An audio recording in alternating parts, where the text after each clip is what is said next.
Have you ever taken your foot off the gas to the point where you go into a situation and you fear you haven't worked hard enough, you haven't prepared well enough? Once at Manchester United, we played a pre-Champions League qualifier, and I played all pre-season, and we're playing out in Hungary, and he named the team in the morning, Sir Alex, and I wasn't in it. We played Wes Brown, and I was devastated. The only time I've ever been affected by selection, and the only time I've ever not really had that, just get on with it, Phil. Just get on with it. And I remember going back to my room.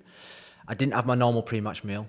I ate more than probably what I normally would do. I then went back to my room. I was on the phone all afternoon when I'd normally have a 2.5 hour, 3 hour sleep. I watched television, came down to pre-match, didn't have my normal pre-match meal. I've got to say, I didn't wear my lucky boxer shorts. I'd gone in a way. 2 minutes into the game, Wes Brown breaks his ankle. I go onto the pitch, play the game, last minute of the game, ball comes over, miss the ball, they scored, we lose 1-0.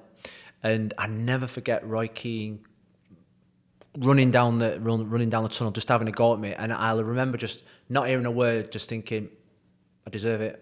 You know what I mean? And nobody else really knew about it, but I knew myself, and that was the biggest kick up the backside I've ever had. And a brilliant bit of learning for you as well. Unbelievable. I mean, how old were you at the time? I was 24, 25. And now 40... 43. So that's 20 years ago. Yeah. And you haven't done it since. I mean, Never. Talk about learning from your mistakes. Never. I never forget the ball coming over, and whether I had the third bread roll in my pre-match, I couldn't get off my feet, but it just skimmed my head, guy went through, scored. And we won the replay, we run the second leg, but that was like, I never forget Wes Brown going down. I was on the bench, I had a bit of a sulk on. He went down, broken ankle, and I went, oh no, I'm in trouble here.